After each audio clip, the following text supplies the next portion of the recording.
नमस्कार, मेरा नाम है सौरभ कुमार और आप देख रहे हैं पढ़ाई ऑलवेज का यूट्यूब चैनल। आज की इस वीडियो में हम ज्योग्राफी का सेकंड क्लास देखेंगे। तो फ्रेंड्स, आप इस वीडियो को शुरू से अंत तक पूरा देखिए। और फ्रेंड्स, आपसे गुजारिश है कि आप हमारे चैनल पढ़ाई ऑलवेज को सब्सक्राइब कर राइट साइड में जो बेल आइकन है उसे प्रेस कर दीजिए, ताकि हमारी वीडियो की नोटिफिकेशन सबसे पहले आप तक पहुंच जाए। तो चलिए लेक्चर को शुरू करते हैं। देखिए दोस्तों, हमने इंट्रोडक्टरी लेक्चर में ज्योग्राफी के बारे में इंट्रोडक्शन कर लिया था। आज की इस वीडियो में हम यूनिवर्स के बारे में देखने वाले हैं। देखिए दोस्तों, यूनिवर्स के बारे में आज हम इसमें देखेंगे। सबसे पहले हम देखेंगे दोस्तों डेफिनेशंस क्या होती है। यूनिवर्स की डेफिनेशन क्या लिखती है? The whole of space and everything in it including the earth, the planets and the stars. देखिए दोस्तों, यूनिवर्स की डेफिनेशन एकदम ही ईजी है। क्या होता है कि जो भी सब चीज़ें स्पेस में होती है, इंक्लूडिंग अर्थ, प्लैनेट्स, स्टार्स, इन सबको हम मिलाकर क्या कहते हैं दोस्तों? यूनिवर्स कहते हैं। क्या कहते हैं? अर्थ, प्लैनेट्स, स्टार, जितनी भी चीज़ें हैं उसे हम एक चीज सब मिलाकर हम क्या कहते हैं? यूनिवर्स कहते हैं। तो ये क्या हो गया दोस्तों? यूनिवर्स की definition. The whole of space and everything in it including the earth, the planets and the stars is known as universe. तो सब मिलाकर क्या होती है दोस्तों? यूनिवर्स होता है। अर्थ, प्लैनेट्स एंड स्टार सब मिलाकर क्या होता है दोस्तों? यूनिवर्स होता है। तो आपने यूनिवर्स की डेफिनेशन पढ़ ली दोस्तों, तो आप अभी कभी भूलेंगे नहीं। फिर उसके बाद देखेंगे दोस्तों यूनिवर्स में क्या क्या होता है। Universe contents all physical matters and energy. देखिए दोस्तों, फिजिकल मैटर का मतलब होता है भौतिक जो चीज़ें होती है उसे हम क्या कहते हैं? Physical matter and the energy, और जो ऊर्जा होती है।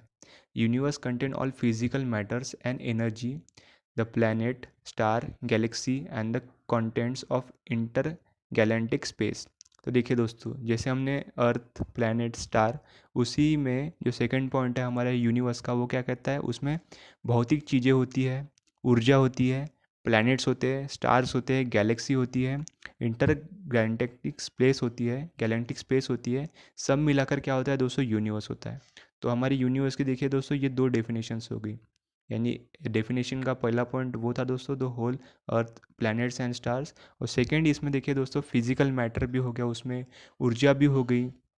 सब मिलाकर हम क्या कहते हैं? यूनिवर्स कहते हैं। ठीक है दोस्तों। तो ये हो गई हमारे दोस्तों यूनिवर्स की डेफिनेशन। फिर उसके बाद हम आगे चलेंगे। सेकेंड पॉइंट में हमारा, the study of universe is known as cosmology. तो यूनिवर्स के स्टडी को हम क्या कहते हैं? कॉस्मोलॉजी। यूनिवर्स के स्टडी को क्या कहते हैं? Cosmology. The study of universe is known as cosmology. The study of universe is known as cosmology. तो यूनिवर्स की जो स्टडी होती है उसे हम क्या कहते हैं? कॉस्मोलॉजी। ठीक है दोस्तों। ये डायरेक्टली आपके ऑब्जेक्टिव बेस में आ सकता है। द स्टडी ऑफ यूनिवर्स क्या कहते हैं? उसे हम क्या कहते हैं? कॉस्मोलॉजी। ठीक है दोस्तों। तो डायरेक्टली ये क्वेश्चन आपके आ सकता है। फिर उसके बाद थर्ड पॉइंट पे चलेंगे। All plan present object and things in space is known as universe और कॉस्मो। जो भी चीज़ अवेलेबल है, थिंग्स है, ऑब्जेक्ट्स है, स्पेस में है, उसे हम क्या कहते हैं? यूनिवर्स, या तो फिर कॉस्मो कहते हैं। यानी क्या होता है? जो भी अवेलेबल होता है स्पेस में, हम उसे क्या कहते हैं? यूनिवर्स कहते हैं और कॉस्मो कहते हैं। जो भी स्पेस में है उसे हम क्या कहते हैं? यूनिवर्स कहते हैं या तो कॉस्मो कहते हैं। ठीक है दोस्तों। तो जो भी चीज़ें अवेलेबल है स्पेस में, सब चीज़ें, ऑब्जेक्ट, उसे हम क्या कहते हैं? यूनिवर्स कहते हैं या तो फिर कॉस्मो भी कहते हैं। तो कभी कभी कॉस्मो भी आ सकता है, यूनिवर्स भी आ सकता है। ठीक है दोस्तों। तो आप इसे देख लीजिए, यूनिवर्स भी कह सकते हैं, कॉस्मो कह सकते हैं। फिर उसके बाद हम नेक्स्ट पॉइंट पर चलेंगे। In universe there are more than 100 billion galaxy. तो एक यूनिवर्स में देखिए दोस्तों, 100 बिलियन गैलेक्सी हो सकती है। 100 बिलियन गैलेक्सी हो सकती है दोस्तों। तो यूनिवर्स में बहुत ज़्यादा गैलेक्सीज हो सकती है। ठीक है दोस्तों। तो यूनिवर्स में कितनी गैलेक्सी हो सकती है? मोर देन 100 बिलियन गैलेक्सी। तो हमारा ये पॉइंट हो गया दोस्तों। तो यूनिवर्स में कितनी गैलेक्सी होती है? बहुत ज़्यादा गैलेक्सी हो सकती है दोस्तों, मोर देन 100 बिलियन गैलेक्सीज। फिर नेक्स्ट पॉइंट पर हम चलेंगे। Our galaxy is known as the Milky Way. तो हमारे गैलेक्सी को क्या कहते हैं दोस्तों? Milky Way. ठीक है दोस्तों, मंदाकिनी। फिर उसके बाद हम देखेंगे next point. In the Milky Way daily many stars are newly form and daily many stars destroyed. अब देखिए दोस्तों, मिल्की वे में जो हमारी ये है यूनिवर्स है, तो उसमें देखिए दोस्तों, बहुत सारे नए स्टार्स डेवलप होते हैं बहुत सारे नए स्टार्स ख़त्म भी होते हैं, यानी रोज़ की प्रक्रिया है दोस्तों कि नए स्टार्स फॉर्म हो गए और जो पुराने स्टार्स है जिसकी एज हो जाती है दोस्तों वो क्या होते हैं, वो डिस्ट्रॉय भी होती है। ठीक है दोस्तों, तो क्या होता है हमारी जो गैलेक्सी है उसमें नए स्टार डेवलप भी होते हैं और जो स्टार्स होते हैं वो क्या होती है, डिस्ट्रॉय भी होते हैं। ठीक है दोस्तों, तो ये पॉइंट का ये मतलब हो गया। अब हम चलेंगे, the Milky way is in spiral in shape. तो मिल्की वे का जो शेप है दोस्तों वो क्या है, हमारे गैलेक्सी का जो शेप है वो कैसा है, स्पाइरल है। कैसा है, स्पाइरल है। ठीक है दोस्तों, the Milky way is in spiral in shape. अब यह स्पाइरल शेप में है दोस्तों हमारी मिल्की वे। तो हमारी मिल्की वे कौन से शेप में है, स्पाइरल शेप में है। फिर नेक्स्ट पॉइंट पर चलेंगे, अवर नियरेस्ट गैलेक्सी इज़ एंड्रोमेडा। ठीक है दोस्तों, तो हमारी जो पास की एकदम ही पास की जो गैलेक्सी है, हमारी नेबरिंग गैलेक्सी है, उसे हम क्या कहते हैं, एंड्रोमेडा कहते हैं। क्या कहते हैं दोस्तों, एंड्रोमेडा। और उसे हिंदी में क्या कहते हैं, हम देवयानी कहते हैं। अवर नियरेस्ट गैलेक्सी यानी जो हमारे सबसे पास की जो नेबर की गैलेक्सी है उसे हम क्या कहते हैं, इंग्लिश में एंड्रोमेडा कहते हैं और हिंदी में हम क्या कहते हैं, देवयानी कहते हैं। क्या कहते हैं, देवयानी। एंड्रोमेडा इंग्लिश में और हिंदी में देवयानी। ठीक है दोस्तों, नेक्स्ट पॉइंट पर चलते हैं। इन 140 AD आफ्टर डेथ, देखिए दोस्तों 140 में Claudius Ptolemy given the principle of geocentric. अब हम आगे चलेंगे दोस्तों, सिर्फ मैं अभी इसमें ये बता दूं जियोसेंट्रिक और दूसरा जो हमारा होता है हेलोसेंट्रिक वो क्या होता है, मैं आगे के स्लाइड्स में बताऊंगा आपको। सबसे पहले आप देख लीजिए, जो क्लॉडियस प्लोटिमी था उसने क्या किया था, प्रिंसिपल बताया था जियोसेंट्रिक का। ठीक है दोस्तों, तो आगे हम चलेंगे उसमें मैं बताऊंगा जियोसेंट्रिक क्या होता है। तो आप देखिए क्लॉडियस प्लोटिमी ने क्या बताया था, प्रिंसिपल जियोसेंट्रिक। कब बताया था, 140 AD में। 140 AD में क्लॉडियस प्लोटिमी ने क्या प्रिंसिपल बताया था, जियोसेंट्रिक। ठीक है दोस्तों, फिर नेक्स्ट देखेंगे हम, in 1543 Copernicus give the principle of heliocentric. देखिए दोस्तों कॉपरनिकस ने, अब ये दो सिद्धांत है दोस्तों, एक जियोसेंट्रिक प्रिंसिपल है जो क्लॉडियस प्लोटिमी ने, फिर उसके बाद कॉपरनिकस ने 1543 में एक नया कॉन्सेप्ट दिया था हिलोसेंट्रिज्म का। ठीक है दोस्तों, तो जियोसेंट्रिक और हिलोसेंट्रिक, अब ये दोनों हमारे बहुत इंपॉर्टेंट है, आगे चल के हम देखेंगे उसमें। तो क्लॉडियस प्लोटिमी ने जियोसेंट्रिक, कॉपरनिकस ने हिलोसेंट्रिक। अब नेक्स्ट में देखेंगे हम जियोसेंट्रिक और हिलोसेंट्रिक क्या क्या होता है। अब हम देखेंगे geocentric, in which it is assume that earth is a centre of the galaxy and all planets and the sun revolving around the earth, this is known as geocentric principle. अब geocentric principle क्या कहता है दोस्तों कि जो हमारी पृथ्वी है वो सेंटर में है, वो केंद्र बिंदु में है, और जो भी है स्टार्स है, जितने भी सन है, जो दूसरे प्लैनेट्स है और जो गैलेक्सी है वो क्या करती है, रिवॉल्व करती है अर्थ की। तो ये जियोसेंट्रिक का मतलब है दोस्तों। जियोसेंट्रिक का मतलब क्या है कि earth is in a centre, यानी अर्थ सेंटर में है और उसके जो रिवॉल्व करते हैं वो क्या करता है, सन रिवॉल्व करता है, प्लैनेट्स रिवॉल्व करते हैं, गैलेक्सीज रिवॉल्व करते हैं। तो ये किसने दिया था दोस्तों, क्लॉडियस प्लोटिमी ने ये प्रिंसिपल दिया था जियोसेंट्रिक का। तो आपको जियोसेंट्रिक प्रिंसिपल समझ गया। जियोसेंट्रिक का मतलब होता है दोस्तों कि earth is in at the centre, और जितने भी हमारे प्लैनेट्स है, स्टार्स है, गैलेक्सीज है, वो क्या करती है, अर्थ के अराउंड रिवॉल्व करती है। ठीक है दोस्तों, रिवॉल्विंग अराउंड द अर्थ। तो ये था दोस्तों हमारा जियोसेंट्रिक। अब हम देखेंगे हिलोसेंट्रिज्म।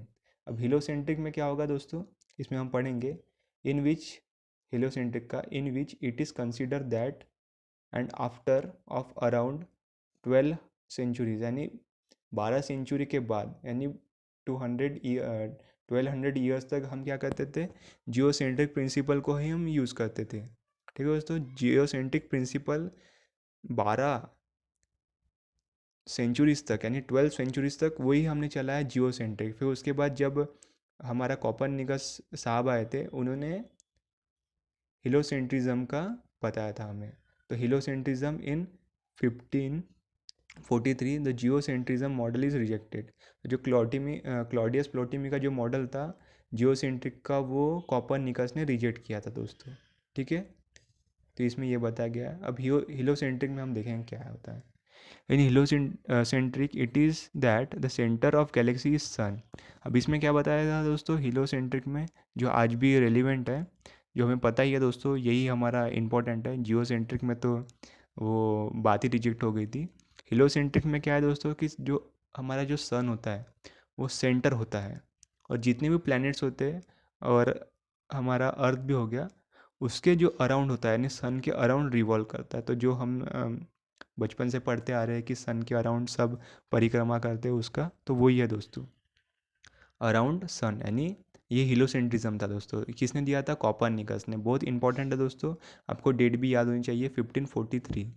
12 सेंचुरी तक हम यही मानते थे कि हाँ, अर्थ सेंटर है और जो जितने भी प्लैनेट्स है, सन है, स्टार्स है, वो क्या करते थे? अर्थ के अराउंड रोटेट करते थे। फिर बाद में 12 सेंचुरी के बाद में 1543 में कॉपरनिकस ने बताया था कि नहीं, ये गलत है।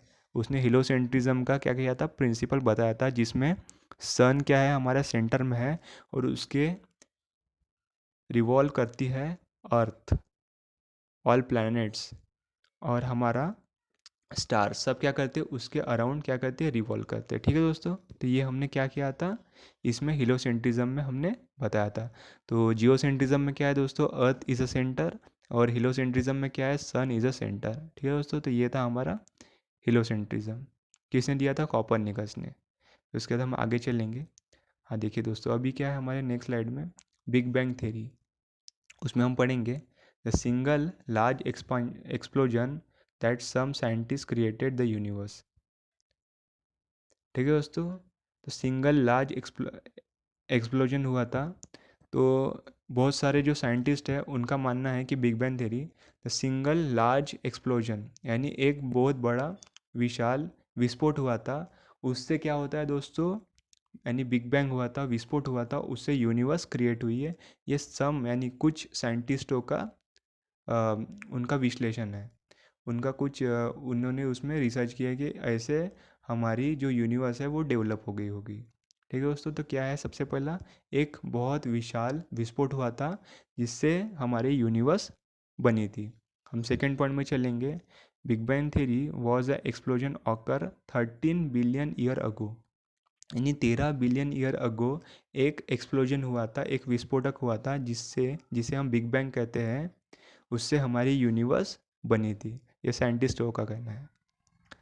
फिर देखिए दोस्तों, हमारा जो नेक्स्ट पॉइंट है, then leading to the formation of galaxies of stars. तो उससे क्या हुआ है दोस्तों, यूनिवर्स बनने से हमारी गैलेक्सीज बनी, फिर स्टार्स बने, फिर अर्थ बना, सन हुए, फिर कुछ अलग पार्टिकल्स बने। ये सब यूनिवर्स में बने दोस्तों, बिग बैंग की वजह से ही ये सब बने हैं, ये साइंटिस्टों का मानना है। Andromeda is our nearest galaxy, ये हमने पढ़ा था। एंड्रोमेडा का जो हिंदी में कहते हैं, हम उसे दिव्यानी कहते हैं। ठीक है दोस्तों, तो Andromeda is our nearest galaxy, ये डायरेक्टली आपको ऑब्जेक्टिव में आएगा। फिर नेक्स्ट देखेंगे, Sirius is a shining star and it is also known as dog star. देखिए दोस्तों, जो बहुत ज़्यादा चमकने वाला स्टार है, हम उसे क्या कहते हैं? साइरस कहते हैं।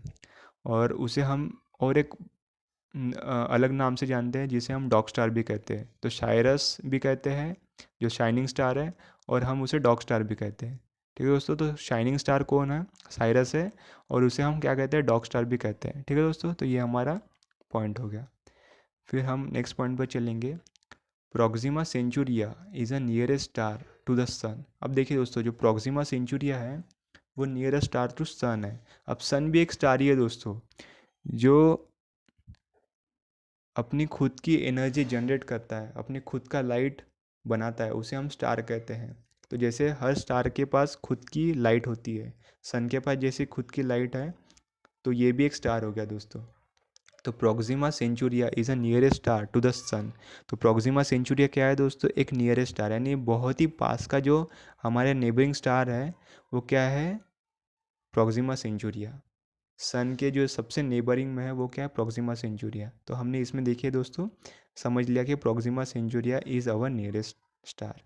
ठीक है, it takes around 4.3 light year to come light to the earth. देखिए दोस्तों, प्रोक्सिमा सेंचुरिया की जो लाइट आती है ना, वो 4.3 लाइट ईयर्स लगती है। वहाँ से जब वो लाइट आती है तब हमें 4.3 लाइट ईयर्स लगते हैं, तब जाके हमारे अर्थ पर उसकी लाइट आती है। ठीक है दोस्तों, तो इसमें ये बताया है।